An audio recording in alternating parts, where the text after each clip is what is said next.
Bene, buon pomeriggio a tutti, è un piacere vedervi qui riuniti, saluto i direttori e i presidenti dei nostri parchi regionali, gli organismi del CAI, tutte le associazioni ambientaliste, la provincia appunto che ci ospita, il dottor Musi, il dottor Perpo qua vicino a me, che per questo incontro che appunto vi ringrazio di fare perché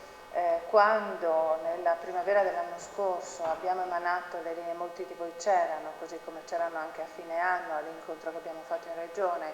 abbiamo emanato le linee guida per rivedere la legge regionale sui parchi, ci siamo detti che la materia è tale per cui non dobbiamo avere fretta,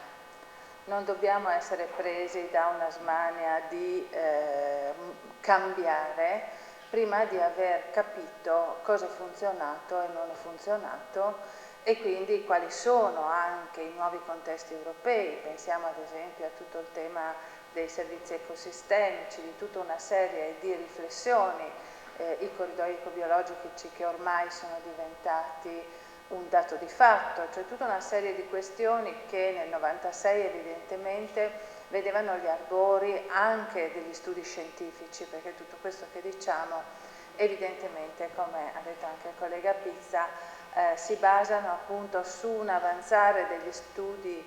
scientifici nei vari campi delle scienze ambientali che indirizzano l'azione da una parte piuttosto dall'altra.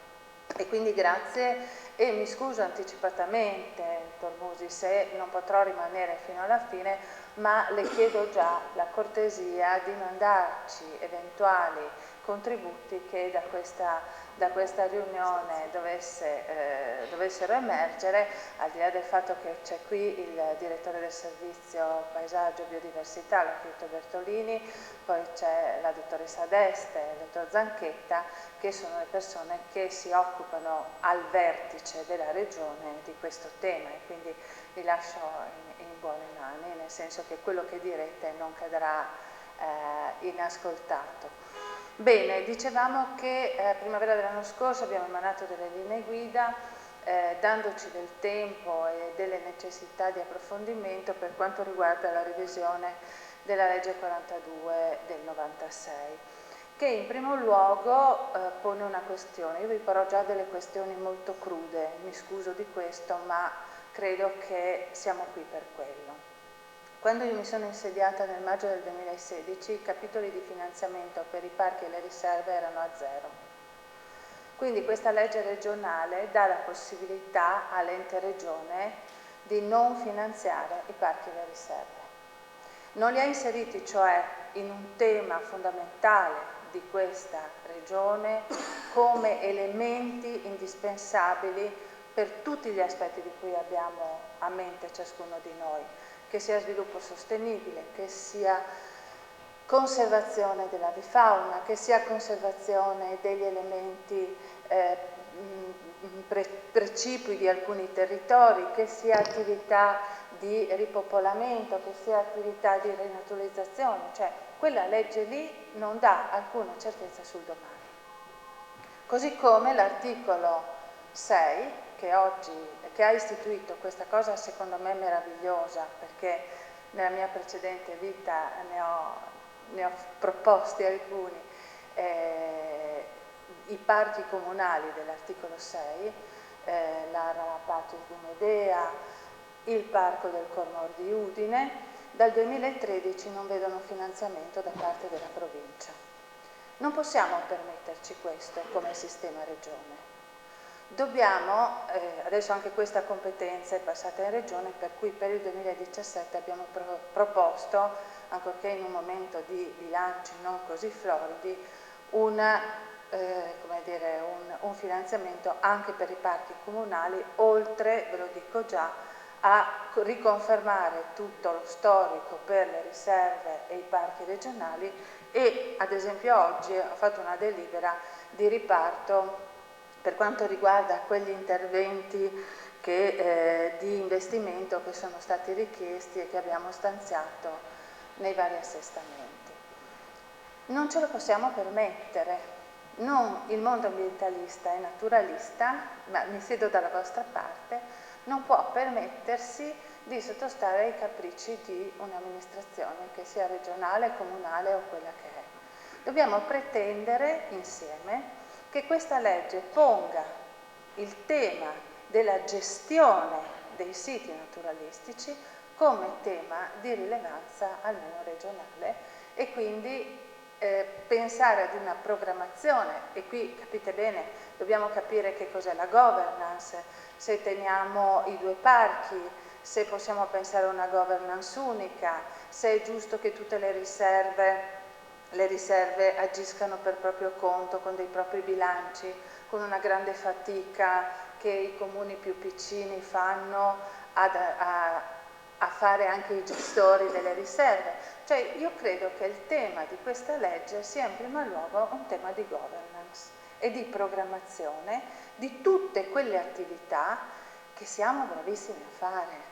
perché non dobbiamo pensare di essere sempre all'anno zero, non dobbiamo sempre inventarci che non abbiamo professionalità, che non abbiamo esperienza o che quello che è stato fatto prima è sempre tutto sbagliato. No, proprio con il tempo che ci siamo dati per studiare questa legge e i suoi effetti, io direi che è importante capire quale possa essere appunto un orizzonte di governance e di programmazione che ci faccia raggiungere quei risultati di non solo efficacia ed efficienza nella spesa, ma anche di programmazione che con molti degli operatori abbiamo condiviso. Non è possibile che una programmazione di una riserva si faccia ogni anno sperando che vengano messi soldi. Credo, mi scuso di essere così terra-terra, però credo che qualsiasi programmazione che comunque già conta su una parte di volontariato assolutamente sostanziosa debba poter avere una base per fare questo.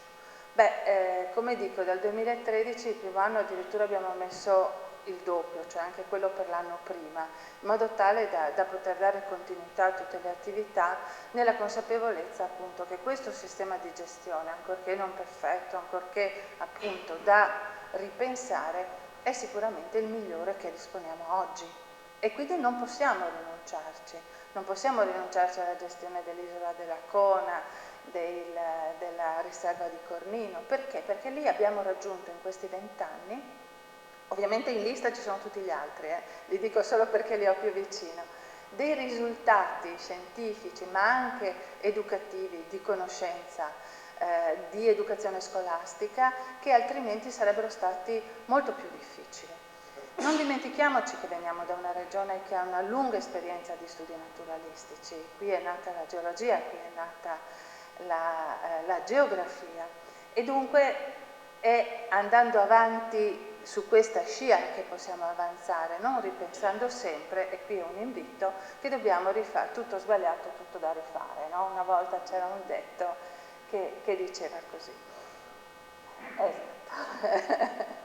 Io non credo che sia tutto sbagliato e tutto da rifare, credo che si debba procedere sulla scorta delle esperienze fatte e ripeto, ad esempio, l'articolo 6 è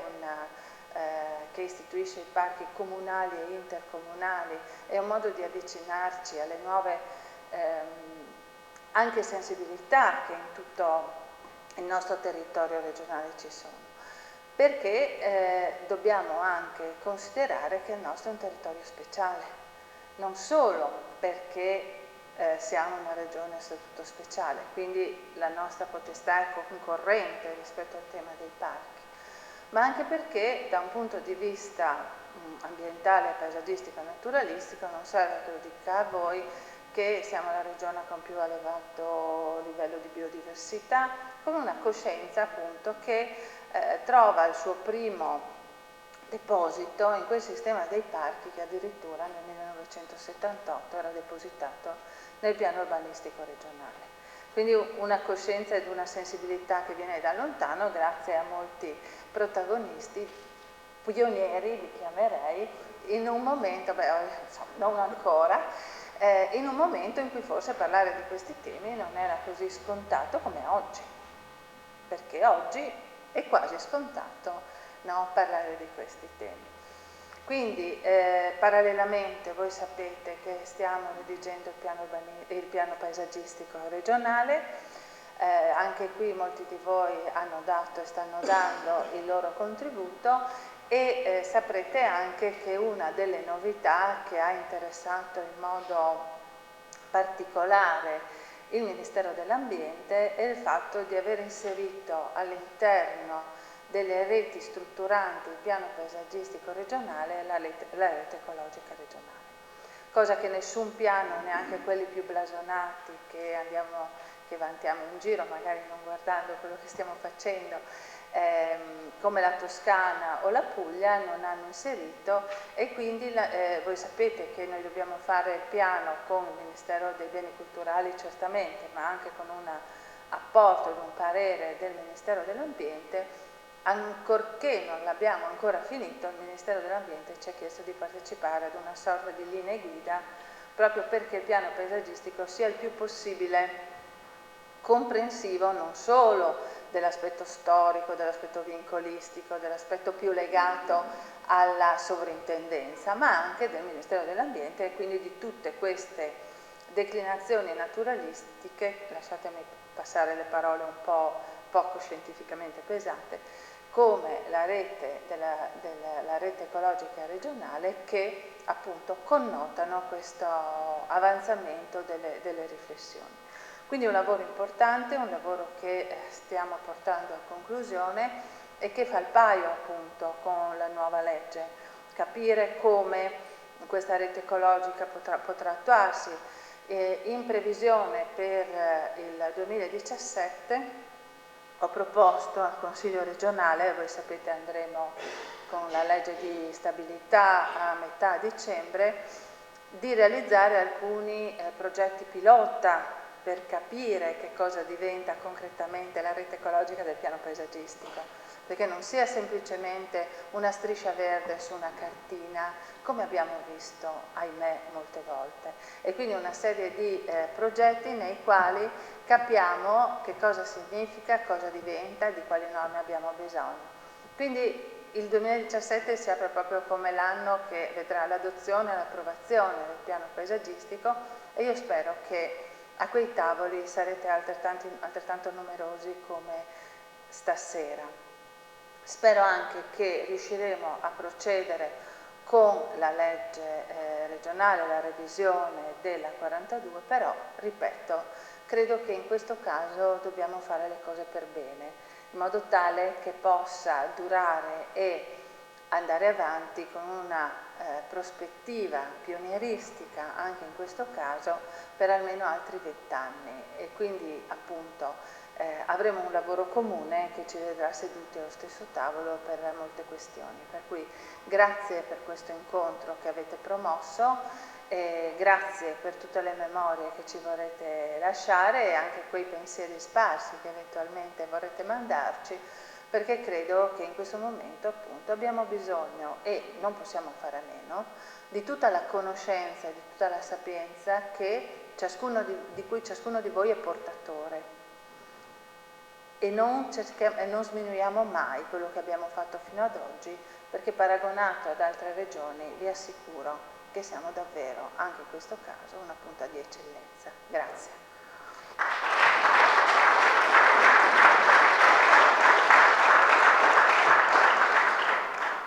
Sinceramente grazie all'assessore che ci ha illuminato sul percorso futuro soprattutto. Approfitto del fatto che poi l'assessore deve lasciarci per anticipare alcuni piccoli punti proprio in relazione alle cose fondamentali che ci ha detto.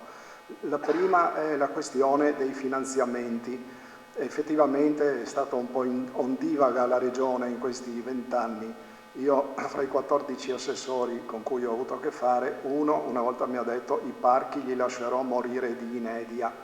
per capirsi. Era uno degli assessori più simpatici che abbia avuto, comunque, al di là di questo.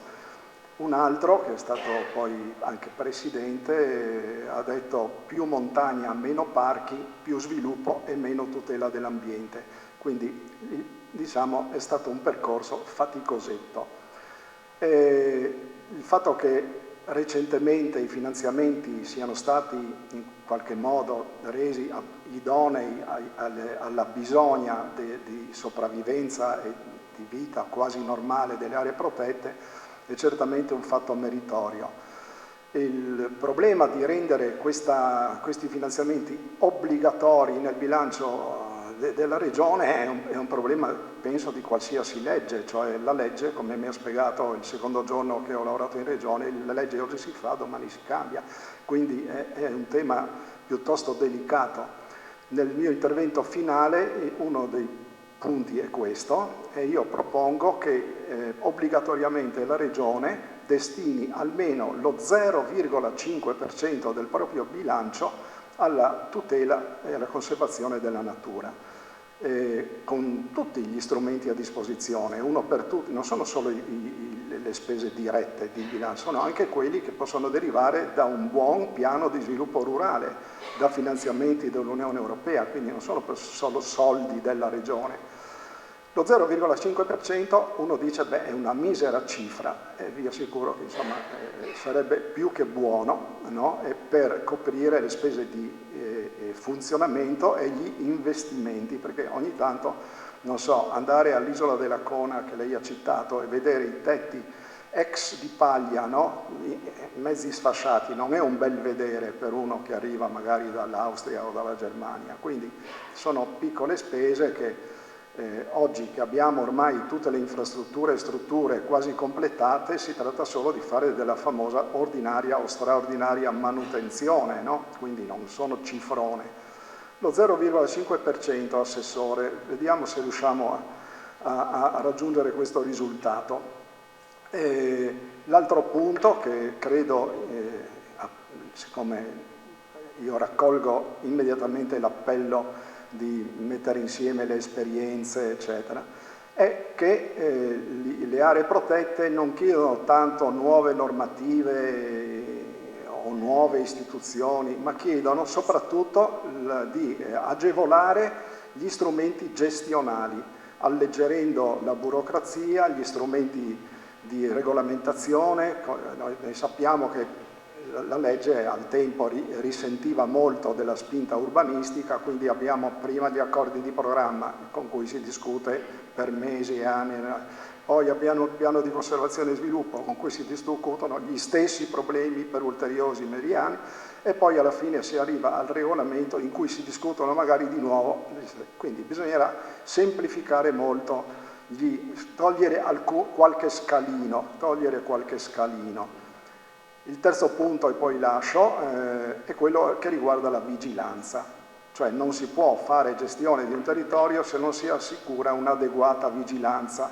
e qua entra in scena il problema delle stazioni forestali, per dire, mi dicono che a Resia ci sono 2 forestali, come fanno Natale e Pasqua questi? Voglio dire, no? Per cui